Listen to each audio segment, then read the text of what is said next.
G'day, guys. Welcome to the Magpie Season General Discussion. We've called an emergency meeting. I'm sure a lot of you would know why. Hopefully everyone can hear me all right. If not, just let me know. But we've had to call an emergency Collingwood discussion. I mean, I was going to come on and speak about the trade period, but Mark KORDA has just announced that he's stepping down. I'm sorry. I literally had to run around. I was in the middle of a uni meeting before this. And then, I was just going to jump straight on. And then I saw this information. I was like, I got to make myself a coffee and get on here because this is massive news. Massive, massive, massive news. And we will cover it all. Absolutely. We're going to be going through it. Let me share my screen real quick. Get this article up and we'll quickly go through it before I get some of you guys on. Give me a sec. All right, here we go. Screen number 2 or window. I think this works better. There we go. All right, let's see. Let's have a look. Exclusive. Collingwood president Mark KORDA steps down after a rocky start since replacing Eddie Maguire. All right, here we go. Collingwood president Mark KORDA has fallen on his sword. Foxfooty.com.au can reveal that he has stepped down and the Magpies will announce it. I actually haven't read this, by the way. I'm going through it the first time with you guys. G'day to everyone that's in the chat. Good to see you all. Sorry that I'm a couple of minutes late. I was running around doing some stuff, but he's revealed that he will step down. It will be announced as soon as Thursday morning. So tomorrow morning. Will that mean that there's a press conference tomorrow morning? Will it just be an announcement? Who knows? I mean, KORDA is a silent assassin, I guess you could call him. He's a quiet guy. He's not someone that I could see coming out and doing a press conference like the Eddie one. He hasn't really been there long. So just double checking as well, guys. Can everyone hear me all right? Is everything okay audio wise? You guys can hear me okay? Just let me know if anything's off. All right, be announced as soon as tomorrow morning. It's understood KORDA informed fellow board members of his decision on Wednesday. KORDA's tenure since he took over from Eddie Maguire has been a rocky one. The challenge from Jeff Brown, who is now inside the running to take over, has been persistent and over time has gained support from within the Magpies board. Interesting. When the new president takes over, it will be the club's third president in the calendar year since Maguire resigned in early February. KORDA had initially planned to step down at the end of his 12-month term, but the decision has been hastened to avoid a public spat at the AGM on December 16th. So clearly, he knew he was going to cop it in December. He knew he was going to be in a little bit of trouble if he showed up to that AGM as president. So he's taken that decision. The board have come to a decision to let him go. On October the 15th, the club will call for nominations, and there'll be an election to select the new board. Then the new board will appoint the new president. It's understood KORDA was not pushed by fellow directors, and this was his own personal decision. Okay, or, that's probably a PR stunt. Brown, a close friend of Maguire and former TV executive, has been planning to challenge and spill the Magpies board for several months. Foxfooty.com.au revealed in September that KORDA had lost support from some directors, despite the club maintaining the board was unified at all times. Well, obviously, they're going to do that as well. Publicity, let's be real. My role as president has been to see Collingwood settle, blah, blah, blah, blah, blah. Okay, relatively new board in place. They speak about the Bridie O'Donnell situation, how they mucked that up a little bit. And I think that's it. Who wrote this? Tom Morris. Okay, so it's a reliable source. I don't mind Tom Morris. He's not too bad. Caddy, what's going on, mate? Good to see you. This is massive news. Massive, massive, massive news. I'm really surprised. I wasn't expecting this. Mate, well, definitely not this soon. We'll get some of you guys in to speak about your thoughts. Good to see people in here. Obviously, Smitty's here. Sean's here. Tom Morris is here. Who takes over, you reckon? I think, well, the guys that know me know my thoughts. I'd love to see Paul Licuria take over. I don't know if he will. I'm not sure if he will. I'd love to see that happen. I wouldn't mind Peter Murphy, as Carlson's brought up, as the interim. I think the AGM, based on what I've just read, though, is being brought forward. But I don't know how it's going to work. Good to see Caddy. I'd love to see Licker. Licker would be amazing. But, I'm glad he's gone. I don't think he was the guy. I don't think he was the man. it's not the end of the world. Okay. Obviously it's our third president in a calendar year, which is a bit sus. But in saying that, he was going to go eventually anyway. If it wasn't this year, then it would have been next year. So you know what? Might as well get him out now. That's what I say. I say the same thing about Bucks.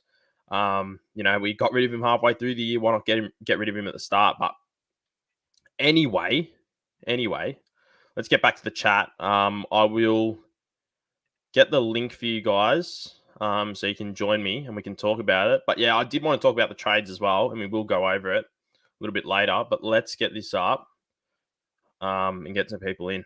So just click on the link, guys. Then you can come in and have a chat. So Adrian said here, not sure Licker or Murphy can be based on the fact that they were under Eddie and KORDA. They both did great, but the optics on it aren't the best. Happy for them both to stay on the board. Okay, interesting. What makes Peter Murphy appealing? Don't know much about him. Definitely a Licker man myself. Yeah, look, it's I don't know. I think Peter Murphy, just overall, he's well regarded at the club. I don't see why he wouldn't be a good appointment. I mean, it's not crazy. Smitty's in here. A couple of the other guys are in here too. We'll make sure to get everyone in, but I'll pull Smitty in now. Smitty, mate, what's happening? Not a lot, lucky yourself. Not much, mate. I mean, look, I was just expecting to come on here and talk about, a little bit about Nathan Kruger, a little bit about Pat Lipinski, and now yeah, got the president stepping down. Pretty crazy. What do you think? Yeah, look, it's not something I really delve too much into. Sort of just one of those things that you just sort of read the reports and stuff like that, and yeah, just sort of base your opinions based on what people are saying. But I don't know, it's sort of funny because when Eddie stepped down, obviously he'd been a great servant for us, but I just never really got those vibes from KORDA that he was the guy. I'm more of a sort of just a touch and feel sort of person. Like I don't know. I just sort of just go by what feels right at the time, and yeah, just never got that vibe from him that he was it. So I don't know. I felt exactly the same, and I think the press conference that we had to announce Fly, which was such an exciting time. It's the first time that we've had a coach outside of a Collingwood person in a very long time, and it just seemed lackluster. I don't know. He just didn't give off that vibe of I'm going to lead this club. I'm going to take it forward. Blah blah blah. Yeah, that Eddie did. Even there's other presidents around that you look at. Peggy at Richmond is a great leader. I think KORDA just he gives off. He doesn't give off that I know what I'm doing vibe. I'm sure he knows. I've heard of his businesses and stuff are very successful, but never inspired me. Yeah, it's just maybe that's just because we'd become so accustomed to having a president who was so front and center in the media and stuff, obviously with his other roles and things like that. So maybe there's a little bit of that, but I think everyone said it during the process for the new coach, like, is it going to be a big name?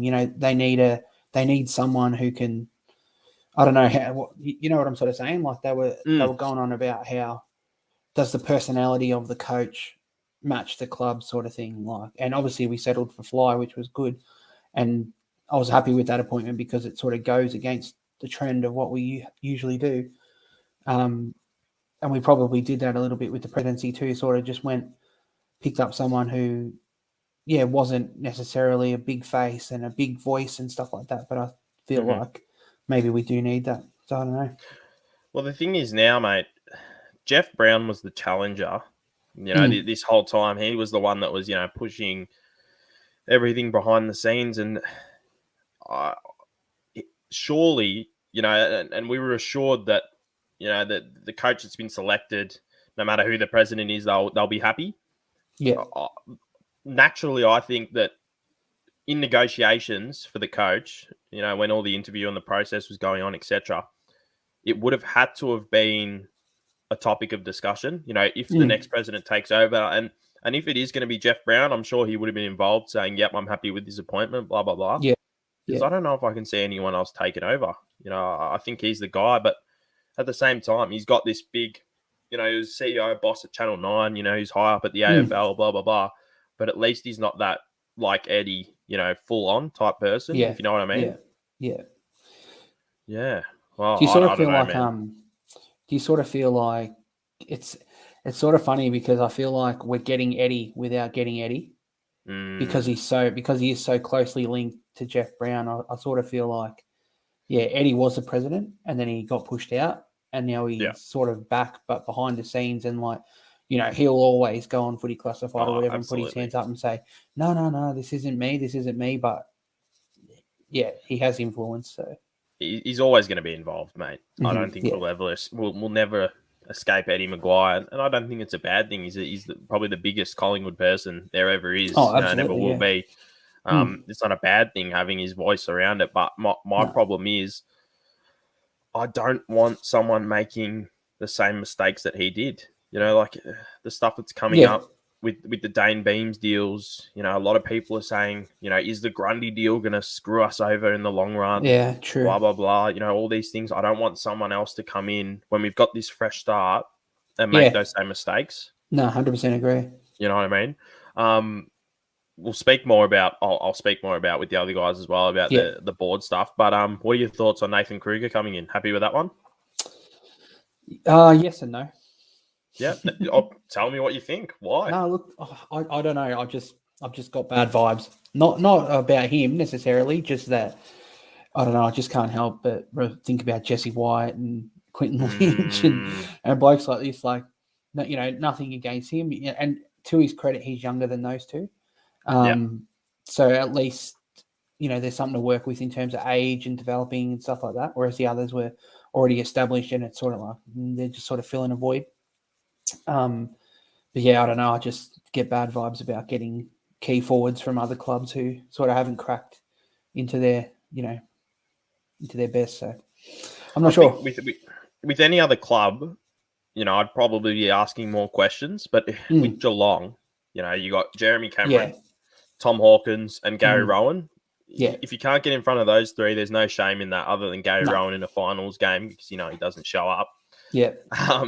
And then, in the back line, they got Lockie Henderson, Henry, and, the others. And Blitzarves is everywhere too. Yeah, so. Blitzarves, exactly. There you go. So, look, he's clearly come across. They've offered him that 2 years. I think if, he stays at Geelong, he's in the best 22 this year coming. Yeah. I think he cracks in because Henderson's gone. Yeah. But I think, honestly, he's come to the Pies to play forward minutes. That's my opinion. I think he wants to play as a forward. All things said, we didn't pay overs for him, so I don't really care. Like the deal was more than beneficial for both teams. Probably in our favour, really, if I'm being biased. But yeah, we got him for equivalent to pick 80. I think that was the stat or something like that. Yeah, so you can't really go wrong if you're looking for a key forward to develop and you're only really giving up pick 80, then why not?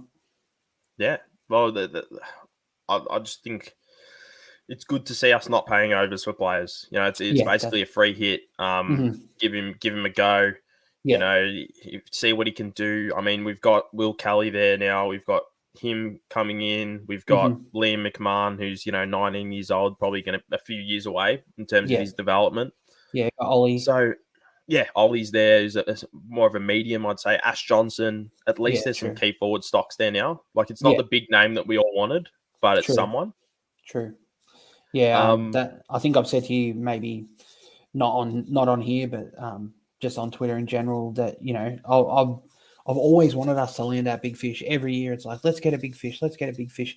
And really, when you think about it, we haven't really landed all that many in the last 20 years. Ball and Jolly was good for our premiership year. And then it was Treloar. And then other than that, we don't really land like big fish. And so now I'm sort of past that where I'm always wanting to get the best player available in the trade period and just go out and be smart and get what we need and don't pay overs and just build a good list and a good 22 without breaking the bank.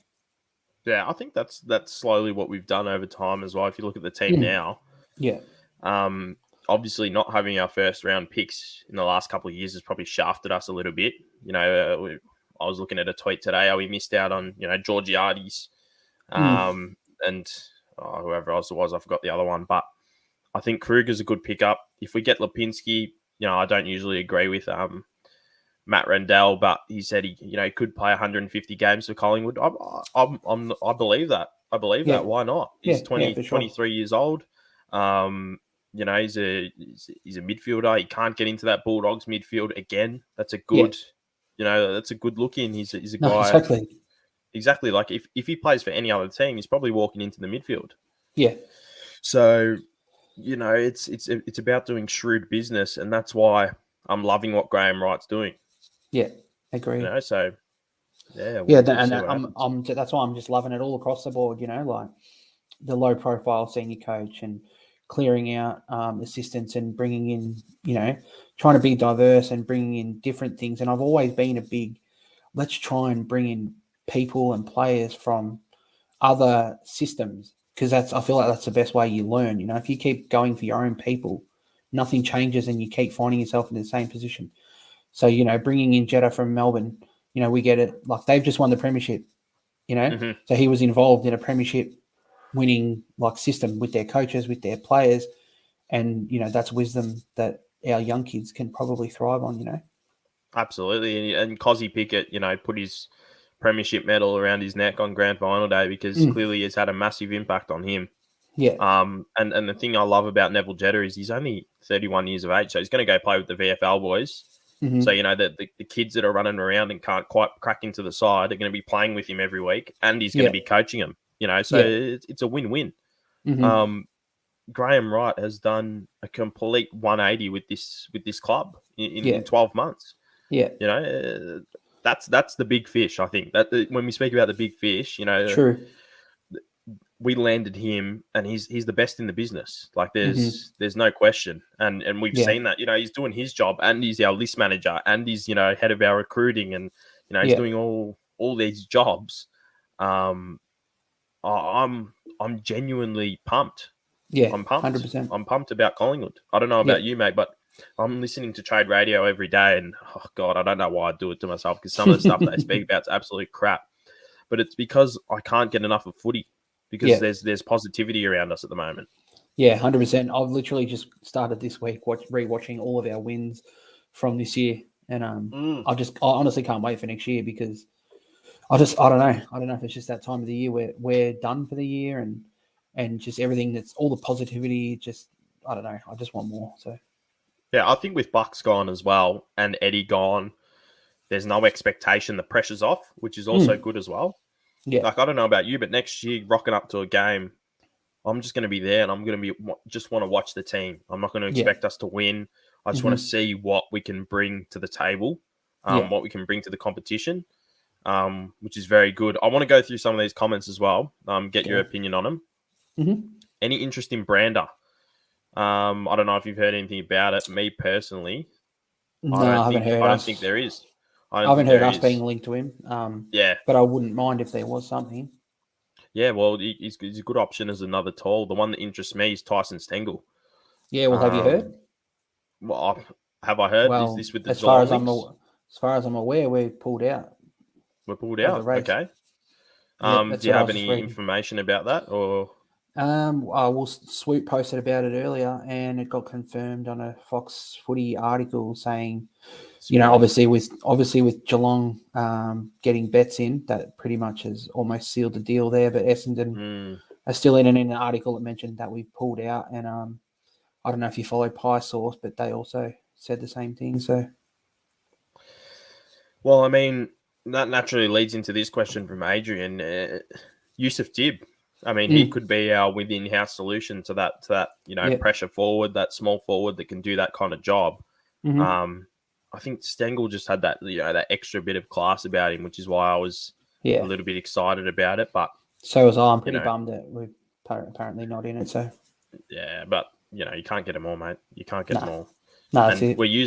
We're using that preseason draft pick as leverage anyway with the Dogs. I hope we shaft them. I don't know about you, but I want to shaft the doggies. I wouldn't mind it. Yeah, I'd love to. And I don't know. Maybe it's just my good nature that hoping that they'll just have a gesture of goodwill, and even going back as far as us giving them Travis Cloak for nothing. You know what I mean? Just like come to the party a little bit. You haven't been playing the kid. I hate how the clubs sort of go, oh yeah, like. We see heaps of upside on him. Well, you played him 11 times this year and made him sub in half of those games, and in the back end of the year, like, you know, when you got a vibe that he was leaving, you still didn't give him games. So, you know, you can't have the best of both worlds. You either rate the kid and you play him, or you don't and you let him go. So, well, I completely agree. I completely agree. He's nominated Collingwood. He's out of contract. You know, he hasn't played all year. Yeah. You know, I think they offered him the 3-year contract, you know, which is what they say. I genuinely believe Geelong did offer Kruger a 2-year contract. I reckon that was legit. I doubt they would have wanted to let him go. I don't know if you've watched the highlights, but the way that guy moves, Kruger, he looks like he could be something. Yeah, I said somewhere the other day that it surprised me because I thought he was more of a bulky sort of, I don't know, what's the word I'm looking for? Bit of a dinosaur sort of thing, you know, gets around a bit slow. But yeah, when I saw his highlight package, I'm like, man, this guy's a lot more athletic than I thought he was. So yeah, well, he's 196 centimeters, but he's only about 98 kilos or 96, 98 kilos. So the way I look at him, you know, I like to compare players to ex-Collingwood players. He reminds me a bit of Tarrant. He reminds me a bit of Tarrant. We've got a bit of Chris Tarrant about him, you know, like not as bulky as Travis Cloak. You know, he's left-footed, obviously. I love left-footers. I say this every time we speak about players. If he's a left-footer, I don't care how shit he is, I'll take him. Yeah, Clinton Young all over again. Mate, absolutely. But just the way he moves, like there was one goal especially where he like shimmies a defender and just goes around him and kicks a goal. And I'm like, I don't see a lot of big men doing that. So I'm just like, I don't know. I'm just a bit like, I'm reserved. I'm not. It's not that I'm opposed to him. I'm just reserved because I just don't see like a forward line with Darcy Cameron and Nathan Kruger like being that formidable. But in saying that, like DC 100% exceeded my expectations this year and was great as a second ruck / forward or first forward, whatever you want to call him. So I'm more than happy to persist with him because he showed what he's got. But I don't know. Maybe I'm just getting too swept up in the let's get, you know, bloody. I'm trying to think of a dynamic duo, John O'Brien and Alistair Lynch combo going. You know what I mean? Yeah. I think Darcy Cameron naturally gets pushed out now. You reckon? I think Johnson will eventually get in. I don't know why we would have brought him on the list and given him an extra year if he's not got plans to move him in or get him into the side. And I think Kruger will play, and I think Darcy Cameron, if Max Lynch moves on, which is looking more and more likely, will become the secondary ruckman. I think that's going to be his role now, and pinch hit in the forward line. I don't mind Darcy, and I like the way he works. You know, I like it that he works hard. You know, he's committed, he's passionate, but as a key forward, a full forward, he hasn't got the legs for me. Yeah, fair enough. So for example, hypothetically, Darcy Cameron doesn't play. Who's that second ruck? Who's the pinch hitting ruck? Well, that would be him. Like, I mean, that would literally be his thing, and then he can rotate into the forward line, then come to the bench. You know what I mean? Rather than be primary as a forward. In a world where he's not playing in the side, do you do that with Kruger or not? Is he too small? What you could do, and this is me just thinking, you could have, you know, Grundy is your main ruckman, and he runs out, you know, 80% of games already, whatever it is. Yeah, we've got Jordan Roughhead there who could ruck in the back line, and Kruger who can ruck in the forward line. You know what I mean? Yeah, like true. It's speaking hypothetically, and you could have, you know, and this is the interesting thing: are we going to lose Mason Cox? You know, is Mason Cox going to stay, or is he going to go? Yeah, well, most of the mail I'm hearing is that he's out. Yeah, well, I mean, I wouldn't mind it. I'm happy. I'm more than happy for him to go. I love him, but I love him as well. Oh, he's a cult hero. We'll never forget him. You know, that prelim final is one of the great modern era games of Collingwood. But I think it's time now. I'm happy to let him go, and if he plays great footy at Brisbane, I'll be happy for him. You know, because he's a respectful guy. That's a conundrum that we'll have to look into. Like, who's going to play as that second ruck? I mean, Carlson said Myercheck could be a second ruck. He's not quite tall enough. He doesn't have the athleticism either, I don't think. Yeah, I think that's a emergency option. You know, break the glass option. But maybe, I don't know. I'm trying to think. I don't I don't know. know. I literally can't think. Without DC in the team, I can't think. Yeah, well, we'll see But what happens. like you said, Grundy's an aerobic beast. He played, he'll play 80, 90% game time in the ruck. And Absolutely. All right, mate. I'm going to grab some of the other guys in. Too easy. Always unreal to chat to you, and hopefully You we too. can, speak again soon. Definitely. All right, take it easy, mate. You too. See ya. See you, bro. All right, Sean, come on in, mate. What's going on? Oh, you're on mute. I think you're on mute. Can't hear.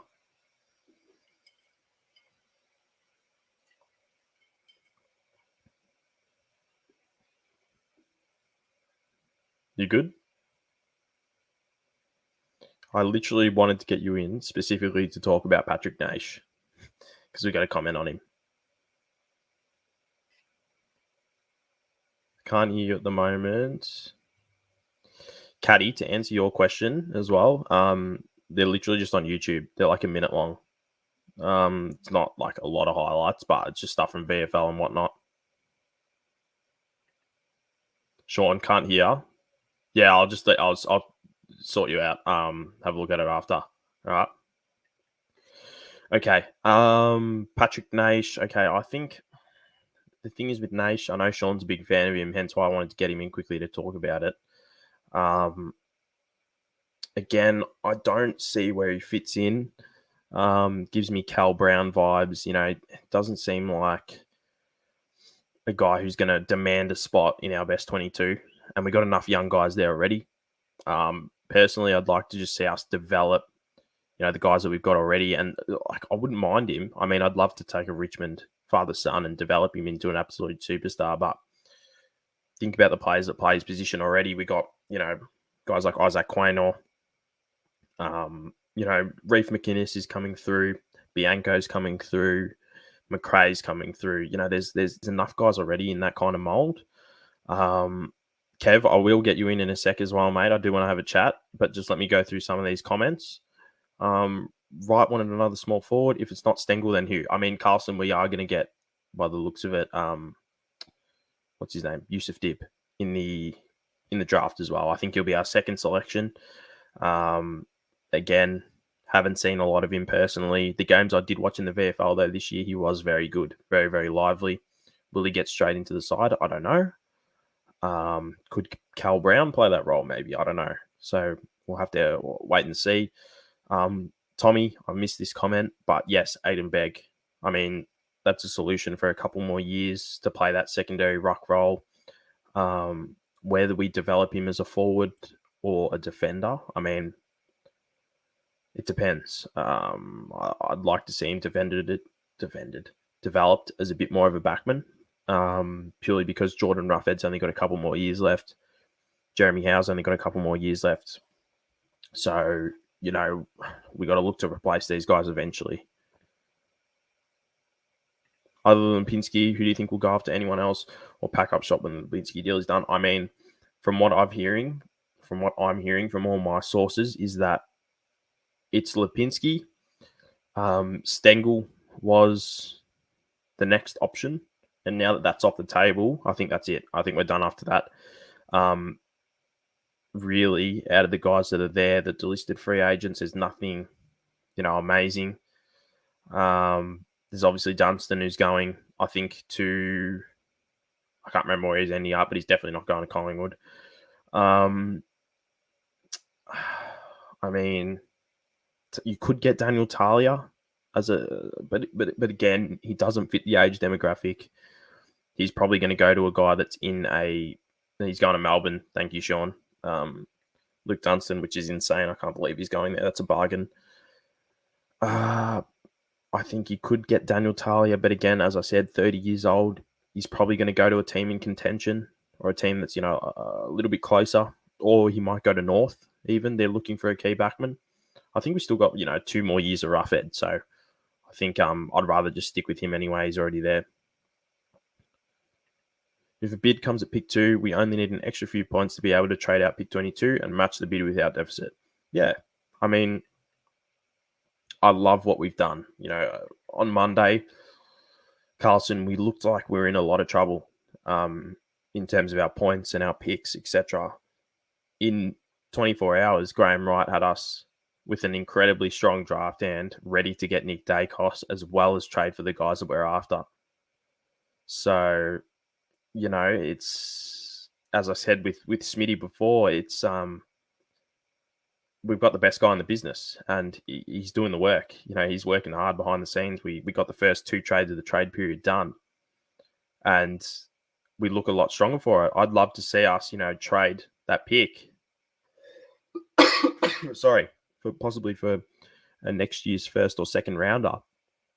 And we're looking a lot stronger already. All right, let me get Kev in.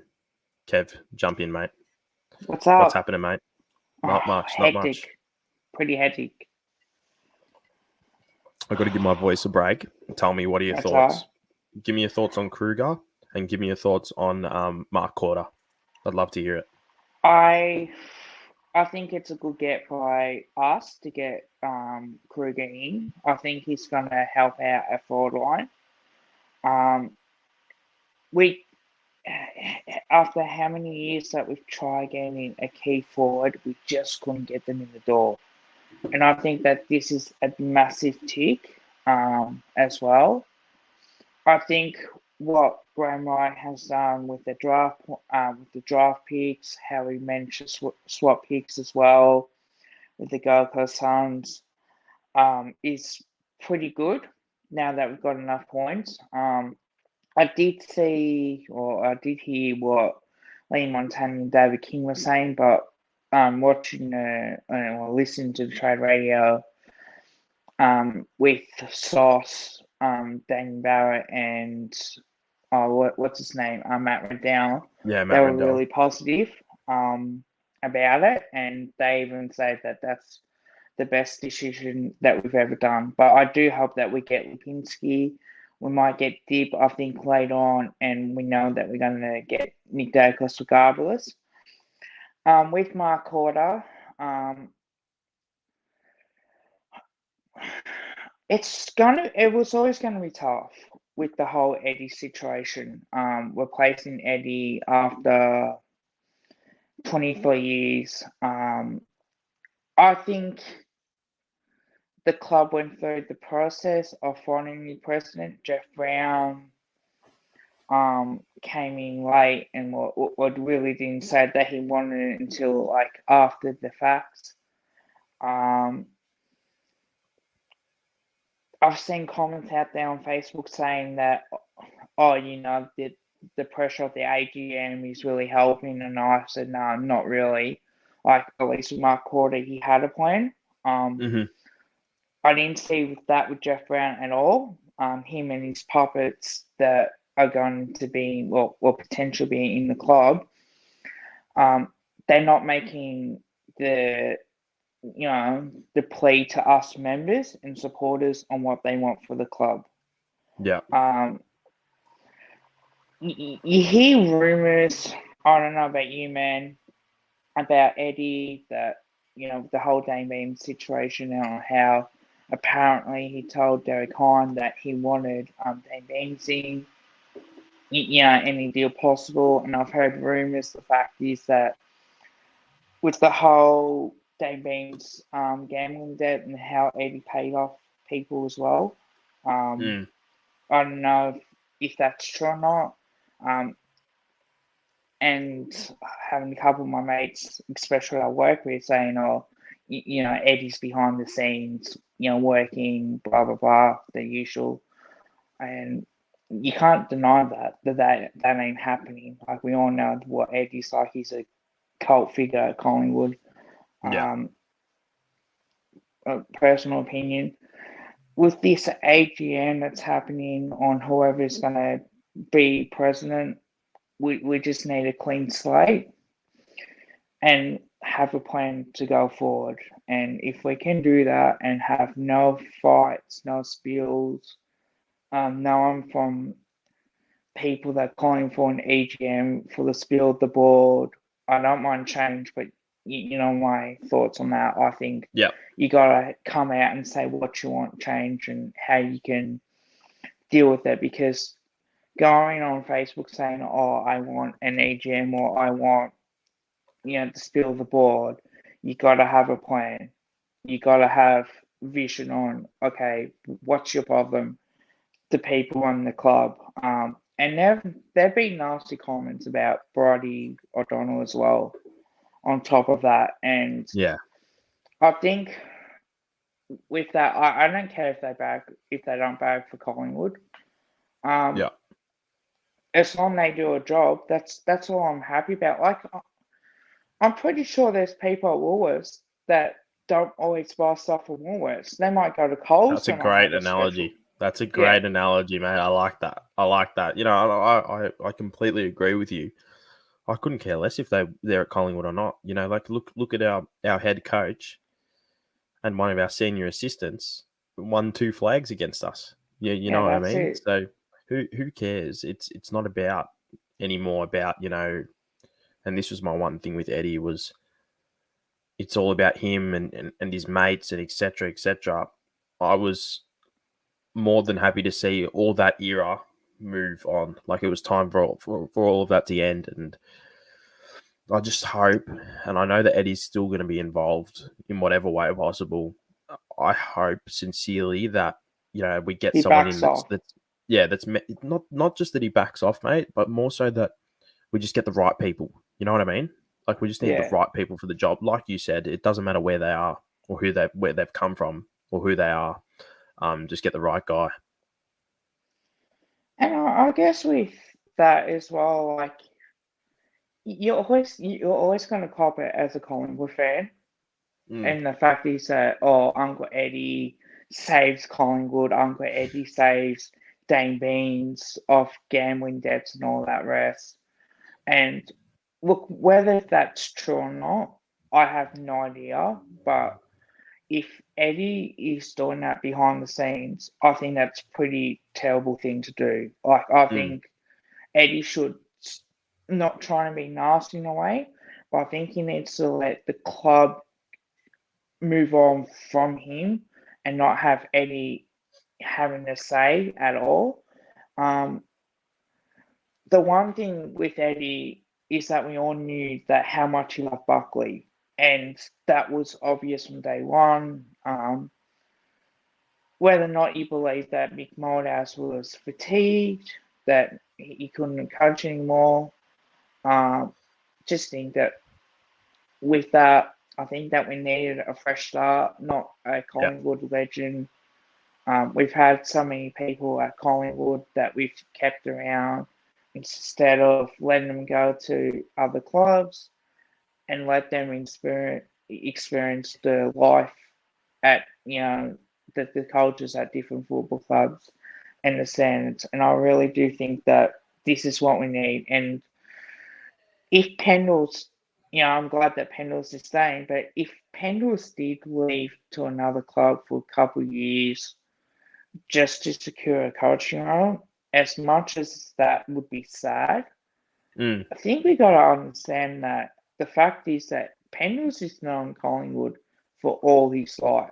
And I think at some point you need a break from Collingwood. And Absolutely. that's why when we get Neville Jetta in as an assistant coach, as a development, and then helping out with the VFL and playing with the VFL boys, I think that would help set the standards and drive the standards at a football club. Yeah. Because we need to be successful. We don't want to be known as chokers, like we've been in grand finals and giving up big leads. Like, I think now's the time, instead of being a basket case, let's drive for success and let's bring it stronger. And together as members, supporters, this is something that we need to be proud of. And look, we may agree or disagree. You might cop hate from the comments that comes out of my mouth, or out of your mouth, for example, as well. But you know what? You want to do what's best for the club, and not, like for the likes of Jeff Brown and other of our fans saying, good riddance, blah blah blah. So, well, at least you have a plan instead of having nothing at all. And that's one thing that drives me insane because once you say something, the media are always going to get us, no matter what. I love what you said there, mate. Like, genuinely, the thing about, everyone getting behind the team, everyone being united, all that talk. I love what I'm going to clip that and definitely post that on Twitter because you're so right. You're so right in so many ways. And it's just, obviously It this just board hurts, stuff. man. Yeah. It really does. And Like this I board get stuff sick of it. the board stuff's the only stuff now that really is holding us back. I think we've sorted everything else out. We made some sacrifices on our list. We changed the coach. And now it's just, sorting this board crap out. And as soon as it's done, I know you'll agree with me. As soon as it's done, the better it is for us. Yeah. Just get over it. All right, Kev. I'm going to pull Sean in now, mate. Thanks, love man. speaking to you. I love speaking to you. No, you too, mate. And I love speaking to you as always. We'll chat during the week and, stay well, mate. Take it easy. Yeah, thanks, man. Appreciate you. No worries, man. And check out Kev's YouTube channel, guys. Kev's_Magpies. And, all his social medias. He's always around. Cheers, he's one man, of the for most the shout passionate. out. And please No subscribe worries. to this man. Yeah, thanks, he brother. does some great content. And Cheers, follow mate. all his social medias. Appreciate it, mate. All right, take it easy. See you soon. Cheers, man. You do. Cheers. All right, Sean, how's the mic going? Give you a thumbs up if is it all good? We'll pull you in. All right, speak now. Nah, nothing. Haven't got ya. All right, try it one more time. I'll go through some comments and we'll try suss it out. Maybe just disconnect your OBS and stuff, and maybe just try get your mic and camera going. All right. Okay. Again, that stuff that Kev says there, so good. Like, so good. And, he's one of the biggest Pies fans you'll ever meet. Guys, if you have just come along, please do like the video. Please do subscribe to the channel. Chuck some comments in if you do have any questions. Obviously, the massive news that Mark KORDA has stepped down. Sorry if I sound a little bit quieter. Usually I'd speak a little bit louder, but my brother's got work tomorrow at 4 a.m, so I've got to be a bit more quiet, unfortunately. His room is literally backing onto mine. Jeddah is a massive get in so many ways from Sean, and then Carlson saying as well that, we need to get on the phone to Stengel, and I completely agree. I wish we would, but I think Eddie's his cousin. So, I mean, Eddie Betts is always going to, get him over. Hopefully Jeddah might bring some players from Melbourne over along the way. Yeah, absolutely. And not even just that. Like, I'd love Jeddah as well to be, I know he's a coach, but the coaches always have a say in recruitment. I'm sure he'd have some, some hands in somewhere or, some type of idea of Indigenous talent because, my favourite players growing up were Indigenous players. They're just so skillful and so good at playing football. Guys in the league now, you got your Tip and Woodies. Leon Davis when he was playing was my favorite player. I had number one on my jumper every single year. And then, Andy Cracker when he came as well. Like, these guys were elite. I want to find a comment that Carlson put in before pick 22 and Gold Coast.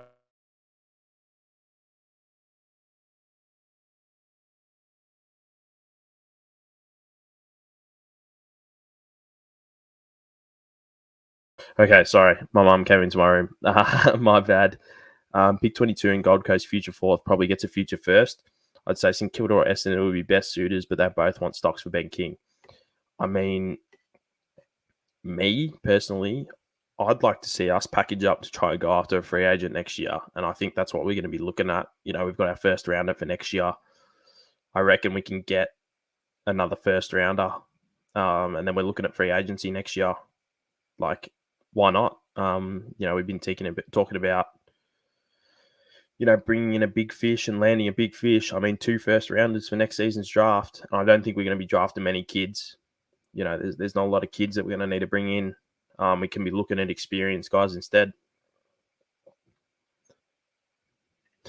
Jeddah brings Richaka over. Sweet. Absolutely. I mean, I wish. It wouldn't be bad, eh? Actually, maybe West Coast would be a fit for pick 22 for a future first. I mean, yeah, possibly.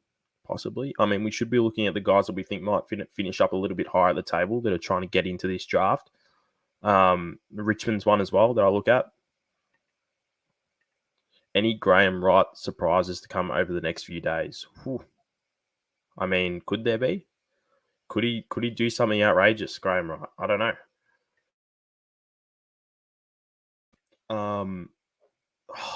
I mean, I think this Lipinski one's a surprise. You know, that in itself is a surprise. I mean, he's going to get a guy who got drafted for what, pick 28 or whatever it was.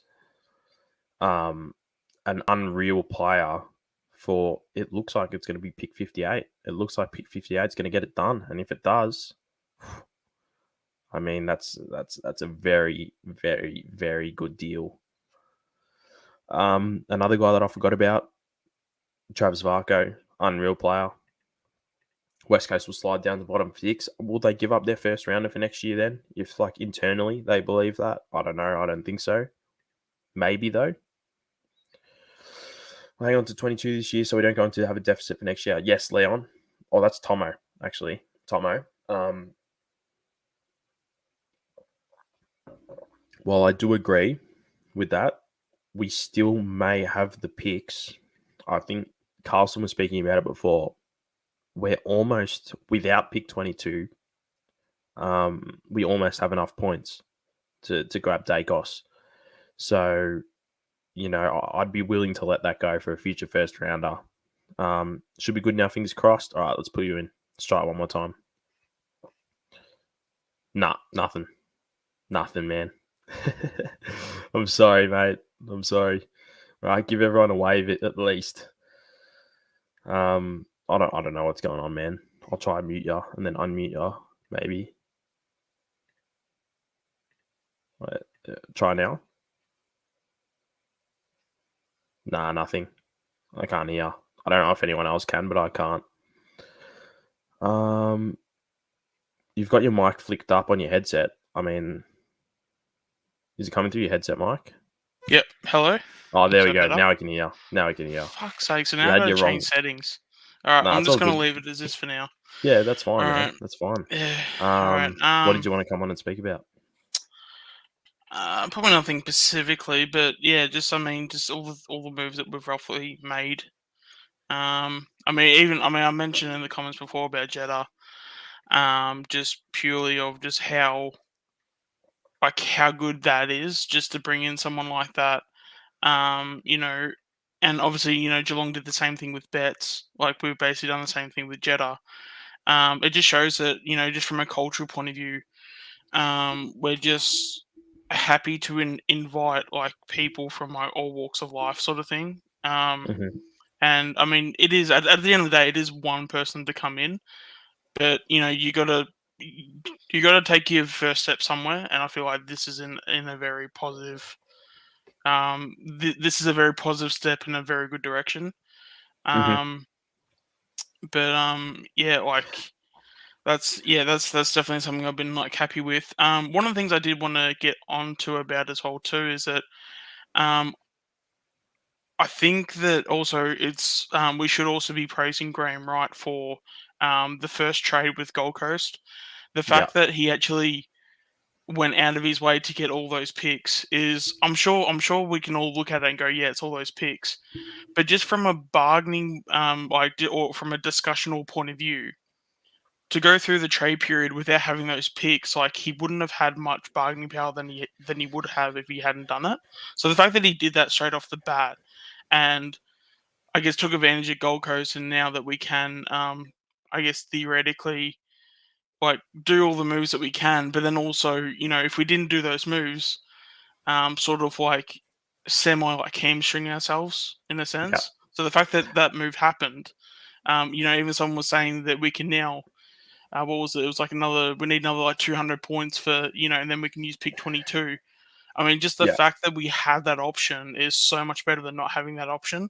Yeah. And then, you know, obviously when it comes down to the discussions, it's a debate. So if someone is going to come in and say, oh, but, you know, we'll only give you this pick because of, you know, because you need the pick, so we're going to help you out. But instead they like, not like lowball us, but we couldn't get as much value. The fact that we already have those points, we won't suffer from not having enough points. So the fact that we went out and got all those points needed for Gold Coast and not have that as a thing to hamstring us, I think is massive. Yeah, just like, what's your thoughts on it?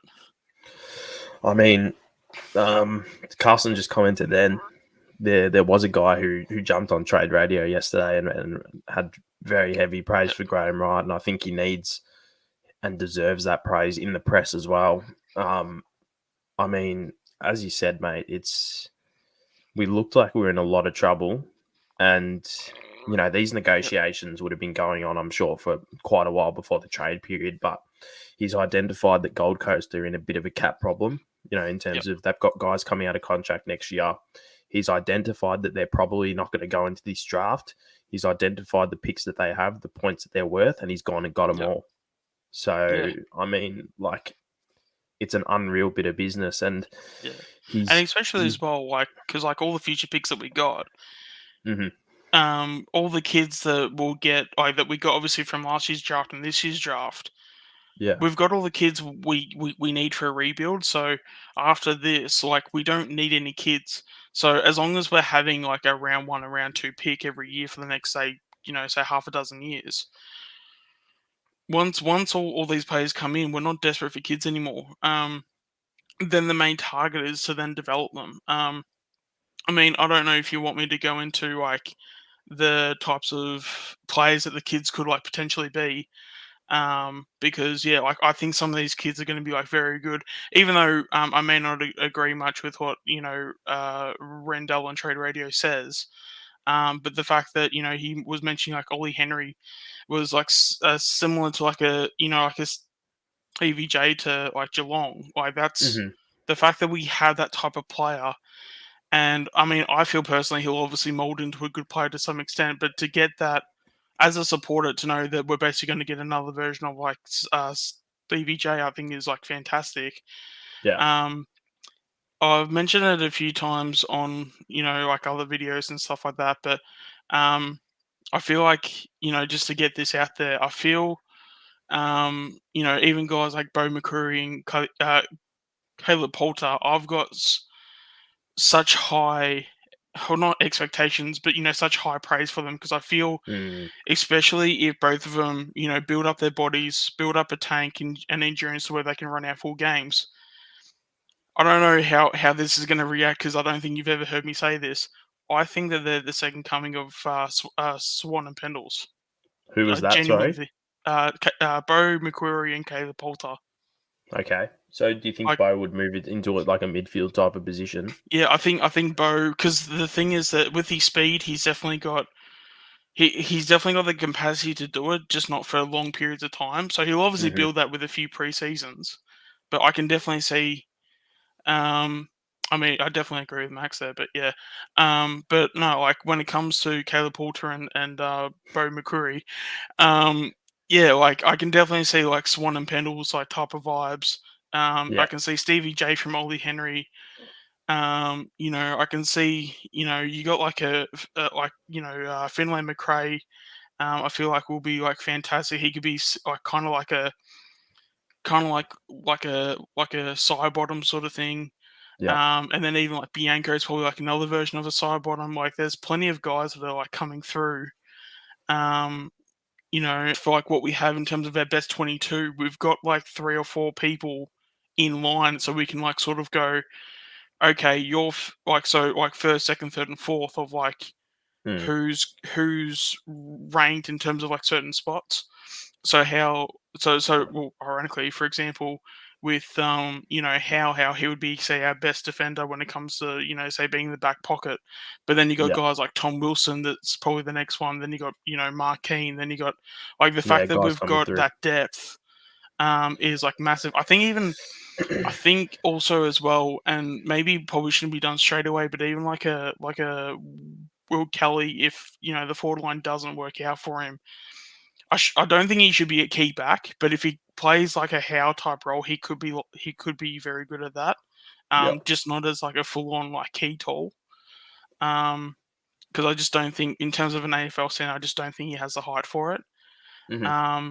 And because when you're already giving up like nearly 10 centimeters worth of height. It's just too hard to keep up with some of these guys at like AFL level sort of thing. So, but yeah, no, I've like I don't know if there's like any other questions you want to ask, or with the Nate. Sorry, I think if we get him in the way that we will, which will be as a delisted free agent, I feel like he would be very good. And I can see him sort of in terms of competition, like for like spots and stuff. He's sort of that probably defender that kind of goes in the midfield, but then like if you got too much of a good midfield, you then push him as a defender. So similar to how like Noble, Quainer, those sort of types. And then I think Chug is probably another one in that bracket too. It's probably debatable whether who's better out of Noble and Naish, but again, competition for spots. I feel like if you're going to be doing that, at the very least, I think Quain is easily the best out of all those guys. But when you put someone like Naish in there, he's definitely better than Chug. Yeah. But then Chug's developing and things like that. I personally think he could be better than Noble, even though I actually do rate Noble pretty highly anyway. But I feel like he could be better than Noble. But at the very least, he's creating that competition for spots. So you got a healthy competition of guys getting those spots, and sort of whether if they're comfortable in that spot and that's how they work, or whether if they need to stress about that spot, that's where someone like Fly will come in. I haven't even spoken about Fly. Jesus Christ. How Fly will come in and sort of dictate, okay, this is the way we need to go about this player and this player and this player of, okay, no, we need to make this guy sweat because that's how he plays better, or no, we don't need to make him sweat because, stressing him out just screws his footy over too much. Or I've just gone black screen. Are you guys able to hear me? Yeah, I can hear. Don't stress. Oh, okay, all right. I'll just keep going with the black screen. Yeah. So in terms of like the competition for spots, in terms of like the depth, yeah, like it actually goes throughout like the whole entire team. So, I think the furthest thing from the truth is the fact that we're actually a bad side. We're just a young side that just needs to develop. So to get into that next phase, we've got the kids, we've got the potentially, all the talent that's needed. It's just a matter of now developing that talent and waiting for that, 2, 3, 4 years. And then like when it's all like ready to go, I can easily see someone like as I said, like a Bo McQuarrie, like, in say 3, 4 years time, I can actually literally see him in the middle being like a Dane Swan and Caleb Poulter being like a Pendlebury, possibly, and like all those guys.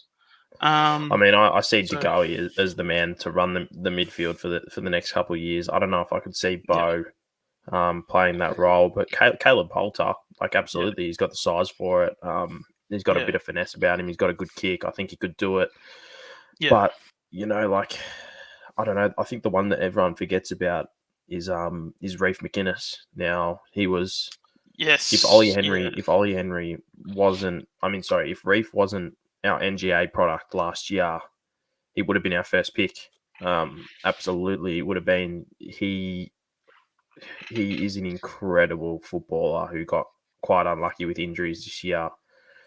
And I think, I'd love to see him get game time because he is quality. He is quality as an inside mid, and will be an absolute superstar. He's got a lot of leadership qualities about him as well. So I don't know.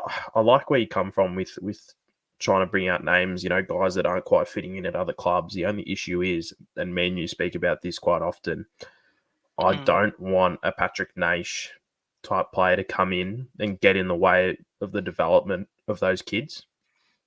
So, I think that's where, because obviously, I think that's where Fly would come in and sort of like understand that, and then obviously, because I think with Naish, like Naish is in that bracket where he is, I think 22, 23 for me. I think he's 23. So he is in that age demographic.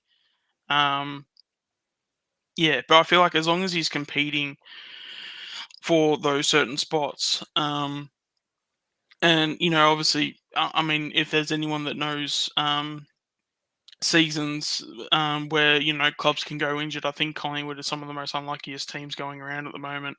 So to even obviously touch wood with any player on our list, but if say someone like a Noble goes down, or heaven forbid like a Quainer goes down, like to have someone like a Naish to come in, is actually not that bad, especially if we get him as a delisted free agent, because we're just basically getting him on the cheap.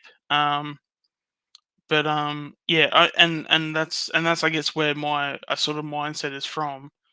Because I mean, if they can find a way to either cause stress in terms of stress for like pressure for spots, I feel like it's, regardless if you do it or not, I think it's at least worth the conversation, because if you have, say, said guy that's available, if you look at him and go, yeah, he can be in our best 22, you need to at least have a conversation about it in terms of like, what's the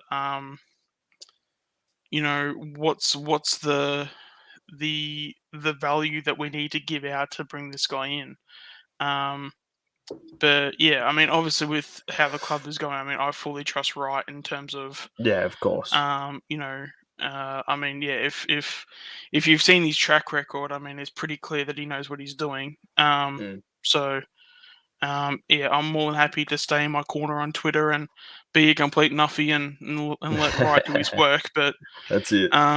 But then at the same time too, it's always fun to speculate. And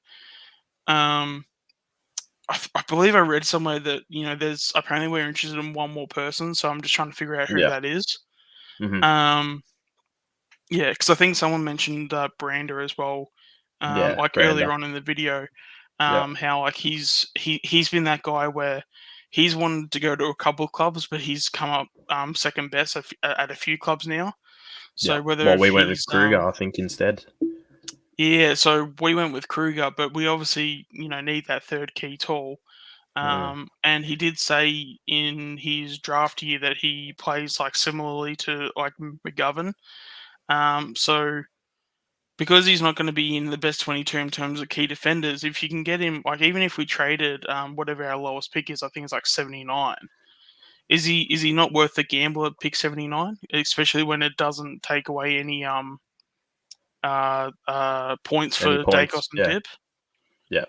Like I personally think so, especially considering like that, like is he better than, I mean, we've tried out guys like Mark Keane, we've tried out guys like Tom Wilson and Madge and guys like that. If Brandon comes in and plays that key defender, does he do a better role? And if the answer is yes, I mean, I think we should. I mean, hell, if we get him for pick 79, we're practically getting him for nothing, really. I agree. In my mind, personally. I agree. But no, like as I was saying before, like the future is so bright at Collingwood, it's ridiculous, and the amount of positivity that we've been going through, it's no like this positivity that's gone through the club is for a reason. I agree. And it's making me smile now. Yeah. And mate, like I love that we went from being in such a negative headspace about the club 6 months ago to being extremely positive now. I think that says a lot about what's transpired, over the period of time. And and with all your speculating and stuff, that's half the fun of the trade period. Like if there was no speculation, it wouldn't be fun. You know what I mean? Yeah. But yeah, I probably will. We've been going for about an hour, mate. So I'll probably I'll just go through the rest of the comments and then finish up, man. But yeah, thanks for coming on as always. I've got a black screen at the moment, so I can't even see you. So that's all good, mate. It's all good. If I haven't looked good in terms of presentation, apologies. But yeah, the black screen doesn't help. You're all right. No stress, mate. All right, take it easy. I'll speak to you soon. All right, all good. Cheers. All right, guys, let's go through these comments. Tomo, starting from the top, I've scrolled up quite a bit. Thoughts on where we fit Checkers, Kruger, and Cameron in the forward line. Now, we're going to play 3 talls, I believe. I think those 3 get in there, absolutely. And then leading on to Tom's comment, I mean, Checkers was playing as that third tall with Elliot, Henry, and Bianco as small forwards. I mean, I'd like to see Bianco get more midfield minutes. I think realistically, it's probably going to be side bottom as the third small, or a Bo McCreary type player. But yeah, I like that forward line dynamic, and I think we got guys that we can rotate in and out. Now, this one from AP, preseason draft pick 2. Thoughts on James Cousins from the Hawks? Would be 24 when the season starts, mature play for a few years. I mean, I don't know a lot about him, to be honest with you. Is he a key position player? I'm not exactly sure, AP, if you want to let me know, and I can give you my thoughts. But yeah, not a guy that I'm covered on completely. We need to give our kids some more footy since COVID has affected the season. I mean, absolutely. It's killed a lot of their development. And I think, I was in a debate last night with a couple of guys speaking about Jason Horne-Francis and Nick Dacos. Nick Dacos is the best kid in this draft. Don't try and take the piss here. He's an unbelievable talent. He just hasn't played enough footy this year, or recently, at least. He's easily the best, and giving him game time. But it goes for the same for every Victorian kid going into the draft. They're starved of opportunity, but you got to get senior games, and hopefully they can play some VFL next year too. Lyndham's asked, what's happening with Cox, Sire, Lynch, and Thomas? I mean, hang on one sec. I think Cox will go to Brisbane. I think Lynch will go to the Hawks. Sire, I don't know. I think we'll hold on to him for another year. And Thomas, I think he'll leave as well, hopefully, if there's a suitor, maybe to the Gold Coast. I'd like to see him leave too. I think his time's done. Arlo said, do you know if we're still interested in Yusuf Dib? Yes, we are. And he'll come very cheap. I think we'll get him over the line. Cameron was always the floater this year, took a few contested intercept marks. Yeah, he's not bad. I mean, he's just a bit slow, in my opinion. I love this comment from Tomo. It'll be basically, his mentor for the first 2 years, Pendles, and that's what he's going to do really well. Sorry, my throat is letting me down big time. Happens every time about an hour in. I don't know why. If you fly, would you begin the season? This is from Campbell, by the way. Campbell's new, I think. G'day, mate. Welcome. If you fly, would you begin the season with youth like how we ended 21, or go with the experience? I'd be going with youth from day dot. Don't think there's any need to be prioritising all the experienced guys. If the young kids earn a spot, give it to them. Yeah. And this is what Carlson said. He is basically going to be a development coach for the next 2 years. Pendles will be, at least. This is something I did want to mention. I like this comment from Arlo. 30 years of Darren Mullane since he passed away. Rest in peace. What a player. His aura, his presence, watching him, Vicky Park is inspiring. Great leader, great player. I mean, absolute legend of the footy club. Unfortunately, I didn't have the pleasure of watching Darren Mullane. He's before my time, but my dad says he was the best. He was unbelievable. Such a great player, and had so much in his locker. And it's such a shame that his career was cut short, because he was an incredible guy and an incredible player. But rest in peace, Darren Mullane. It's very sad.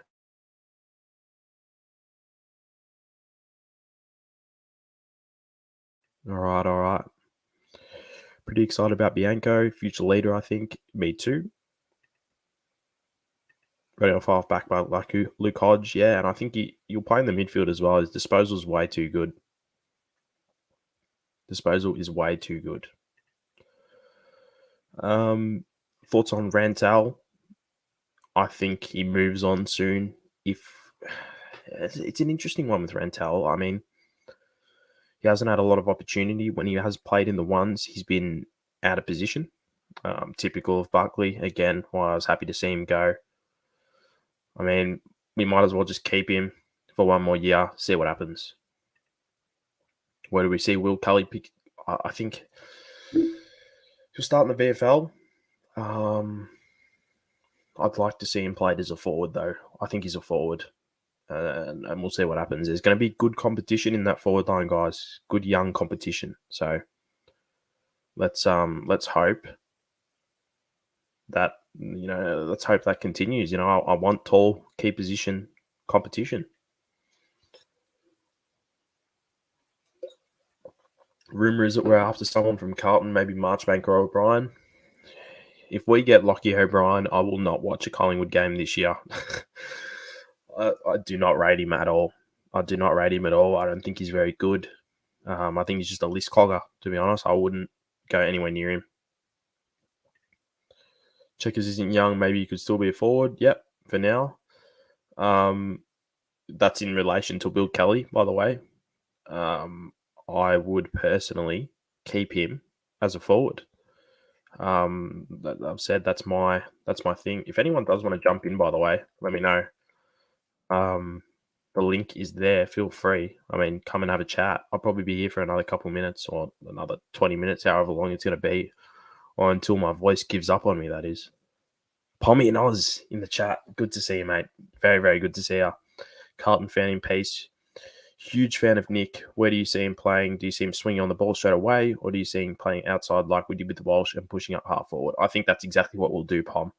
I think we'll start him outside, maybe on a wing, maybe in the forward line, and then eventually, hopefully, he's just a full-time midfielder. I think he's too good. He's just absolute quality. Watching him play, it's just exciting. The sky's the limit for him, a bit like Walshy. It's not even close. You don't average 36 touches and 4 goals and be done. Exactly. My mate Al is in here, and I'm very excited. I'm very excited to have a chat with him. Get in here, mate. Come say good day. Hey, Lockie. How you doing, mate?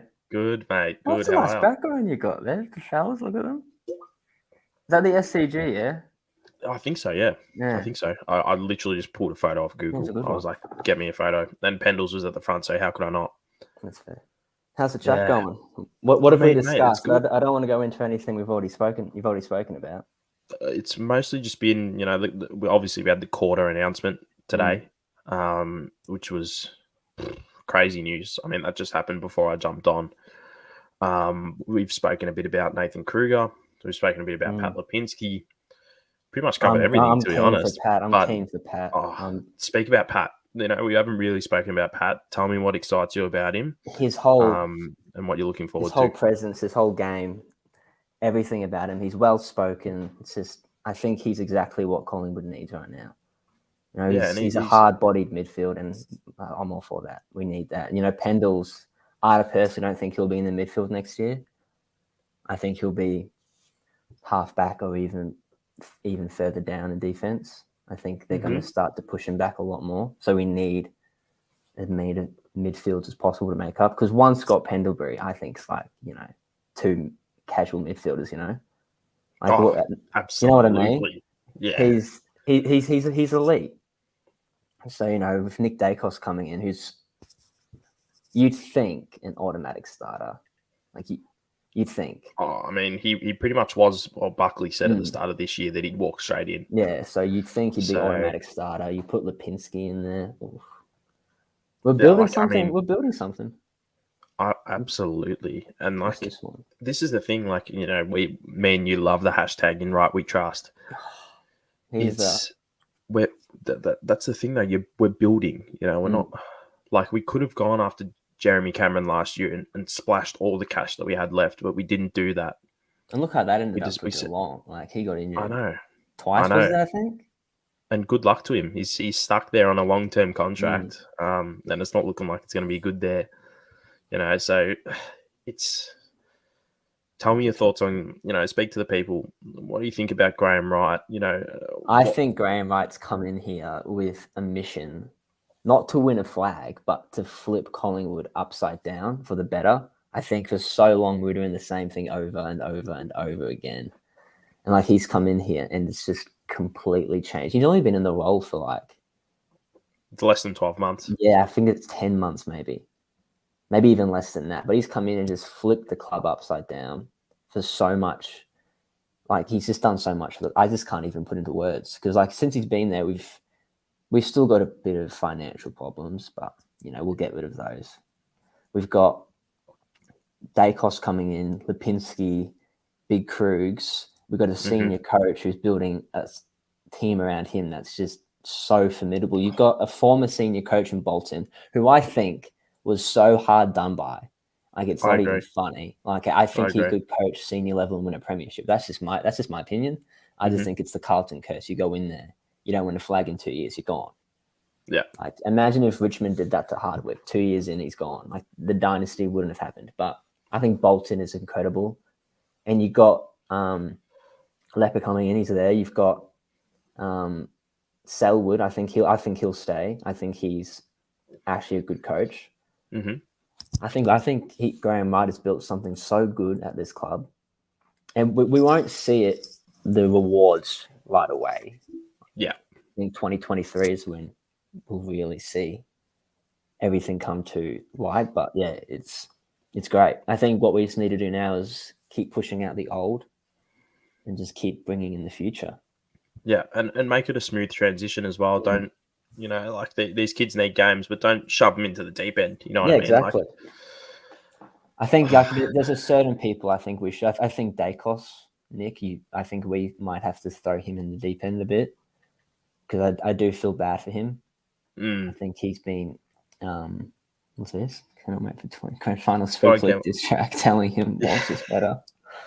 Man, Walsh is a gun. Like, I think there's such a weird commentary around Walsh that it's either people just don't rate him, I think, in the media. You get what I mean? There's such this negative view about him. And it's like this year it's changed a bit.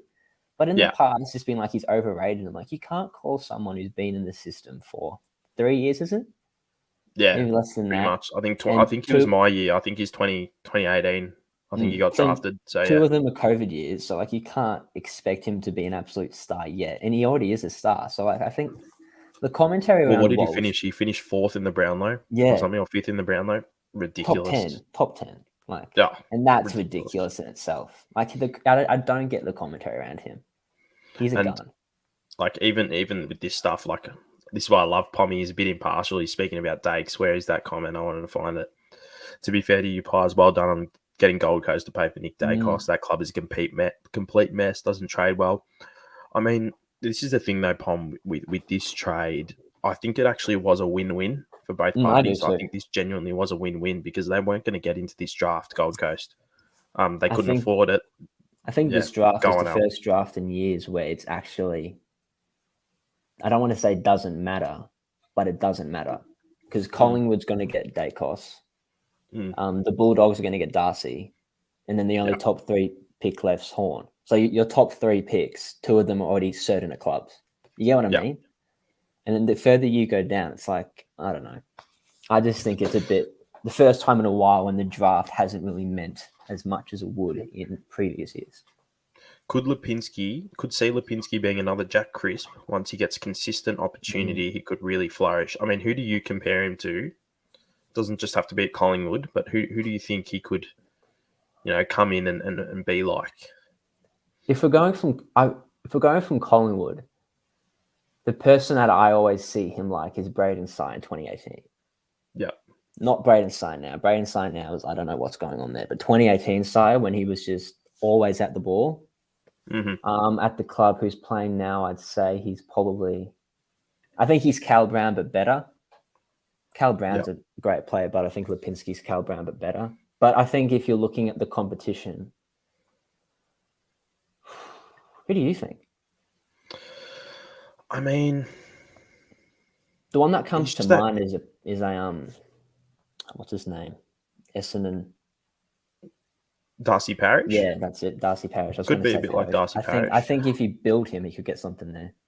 Yeah, I mean, I think I'd compare him personally. Like, this might be a bit wild, but in a couple of years, he could be a bit like Josh Kennedy in terms of how at Sydney, in terms of his story, he couldn't get a gig at at the Dogs. It was the same with Kennedy when he was at Hawthorn, and then he moves, across to Collingwood eventually. he's an inside mid. He wins the ball. He's a shoveler. He's got very, very clean disposal, which is what I like about him. We need good kicks. We need good kicks. It has to be a priority. We have maybe one good kick in the entire team. Yeah, I know, and I think it's good backup for Taylor Adams because we don't have a player like him. You know what I mean? Like a guy that can really do that job other than Sire, but he's always injured. He's out of form. So, I think this is the bargain of the trade period. I think if anything under 40, pick 40, like in that region, I think it's a bargain for him. I think it'll be our 58 pick. I think that'll get done. I think it's going to get done because then they're just going to say, all right, we'll walk him to the preseason draft. And then they get nothing. I'd rather take a pick 58 and get the points for Darcy and not be absolutely blown away, have a bit more left over than having nothing preseason. But that's just me. I don't know. Bulldogs might see something in him and then offer him big money and he stays. Yeah, no, I think he's gone. Like he's considering what he said today on the news, he was like, "I've been drafted to the Pies and I can't wait to be there." No, I didn't see that. Did you see that? No, it's on Luke's Instagram. It's like, "I can't wait to be there." Yeah, so they've probably already done the announcement video and stuff already. I mean, so exciting. So exciting. I was actually a bit surprised Nathan Kruger was the first one to come to us. I think that was very straightforward, wasn't it? I always thought it'd be Pat for us. I thought he'd be the first one.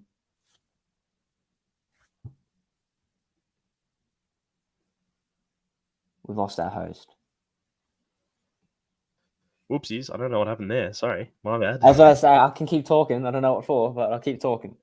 I accidentally, I'm on my MacBook and I accidentally swiped back on my trackpad. I went out. Yeah, I've done that. Go on, though, as you were saying. I was just saying, like, I thought Lipinski would be a more straightforward deal. I literally thought it'd be, here's Max Lynch, we'll take him. Like, that's what I would do. We don't need Lynch, and I think Lynch is just wasted potential. And the Bulldogs, in my opinion, need a ruck. You can't keep basing your entire ruck on a bloke who gets not even him, Steph Martin. Like, I think that's their entire ruck right now. Like that's where they got chopped up in the grand final. Yeah, I was going to say, if they had like a proper ruck, they would have won the grand final. Because Jackson and Gawn just tag teamed him. And English could not compete with either of them. What do you think happens with Will Hoskin-Elliott next season? I genuinely don't know. Because he's obviously going to stay. He's not going anywhere. Yeah, I think he stays, but is it... Because I think he plays a position where I think we don't have a like-for-like replacement yet. I guess you could kind of say Lipinski could go on the wing and rove up forward if needs be.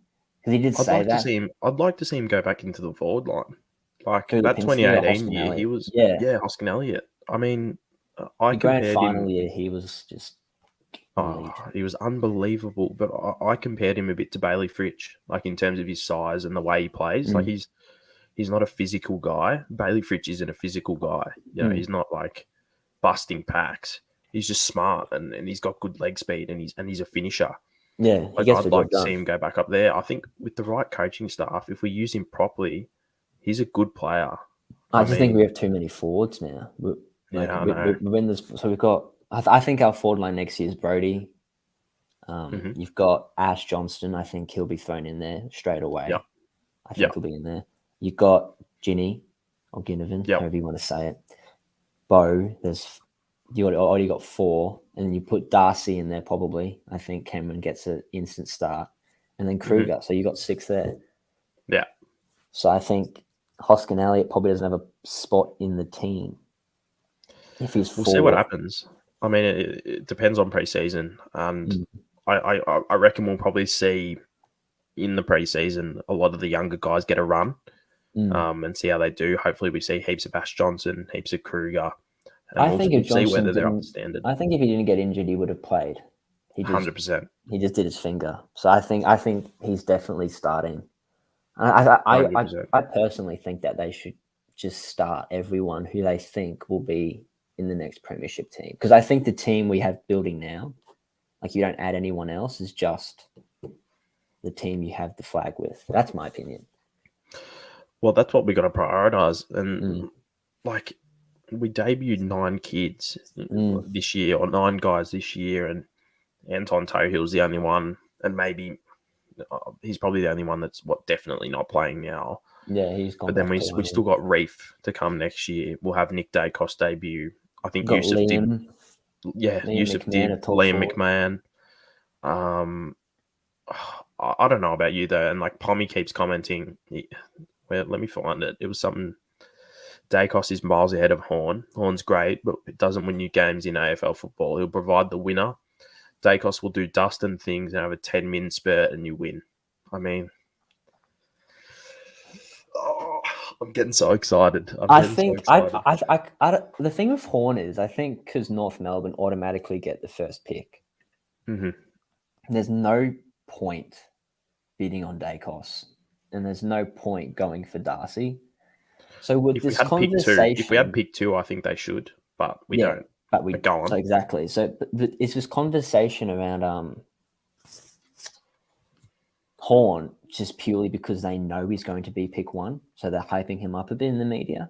You get what I mean? He's an exceptional player. Like, we can't deny it. It's him and Dacos who are 1 and 2, but there's no point even not us, Kangaroos or Giants even bidding on Dacos, or it's just, I don't know.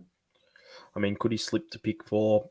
Not for me. I don't think so, but it's possible because again, there's no point taking him because Collingwood will take him.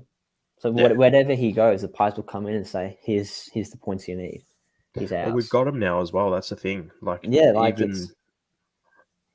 Even if we muck around a bit and get rid of pick 22, we're sweet. You know what I mean? I don't know. I think we should keep 22 because I think that's where Dib's going to end up. Oh, you reckon pick 22? Yeah, I think so. I think some club will just play with him a bit, just to get us to go early. A lot of the experts are tipping, that he'll slide to 40. I think Tom Morris said it the other day, but I don't know. I trust Tom Morris. He always gets it right somehow in the end. I mean, he's got that KORDA exclusive. He's the one who pulled that out. So I mean, who do you think will be the next president? Actually, who do you think it will be? Have you said that tonight? No, we were speaking about it. I mean, it's hard to go past Jeff Brown. Like, as sad as it is, that's heartbreaking. I don't know. I'd love Liquor. Like, everyone knows I love Liquor. I wish it was him, but I don't know if he's up to it. I don't know if that's what he wants to do. I think something's definitely happened. Like, I don't think KORDA has stepped down on his own accord. I think it's If you read the article, Murphy have come in and said, okay. Yeah, I'd like Murphy as well. I wouldn't mind Murphy. I think Murphy would do a good job. I'll be honest, I want anyone but Brown. Brown has just caused so much drama this year. It's just like, mate, calm down. I would love Christina Holgate to get it. I'd love a female president. I'd love a female president. I think she'd be fantastic in it. Yeah, she genuinely loves the Pies. Like, it's her club, and it just makes sense to give it to her. I mean, why not? Swanee for Prez. Swanee for Prez. Can you imagine that? Can you imagine? Oh my gosh. I was actually watching his Black and White show the other day, and I was just pissing myself laughing. Like, he's hilarious. He's a character.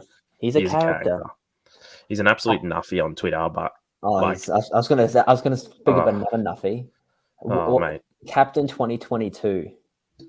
Ooh, that's a good question. I mean, what I'm the advocate. In the chat think?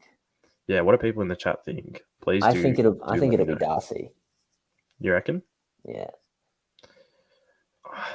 Everyone says Taylor Adams, but I've just got this weird feeling that they're going to give it to Darcy to make him stay. That. Yeah, I'd love that. I'd love Darcy more. I think he's perfect. He appeals to so many people. He covers every single base. He's so well spoken in the media. That's the thing that I love about him, because you need to be that when you're the Collingwood captain. Yeah, you're going to cop it more than anyone. Than anyone else, yeah. Mm. And I think to make him stay is just ill. I mean, I wouldn't be against him and Adams as co-captains. I think that would be good. I think that would be good because Tay's a little bit older, and you know, I got a couple guys that I know that are in the VFL system. And when Tay was injured this year, the amount of work he was doing behind the scenes apparently was incredible. Like he's a real clubman. So I'd love him to get it too.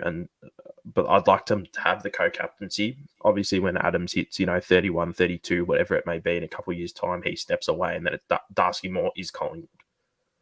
Yeah, like, I agree. Yeah, there's no one other than Scott Pendlebury that I'd rather have as the face of the Pies. Like if I searched up Collingwood and the first name that came up was Darcy Moore, I would be so proud. So proud. I would also love to see Quainer as some sort of captain. I think he has potential to lead this club forward. He's so well spoken. Yeah. He represents everything that's good about the club now. I think he'd be a great future leader. Yeah. But he's still a bit young. I think after Darcy though, you got Quainer, you got Bianco.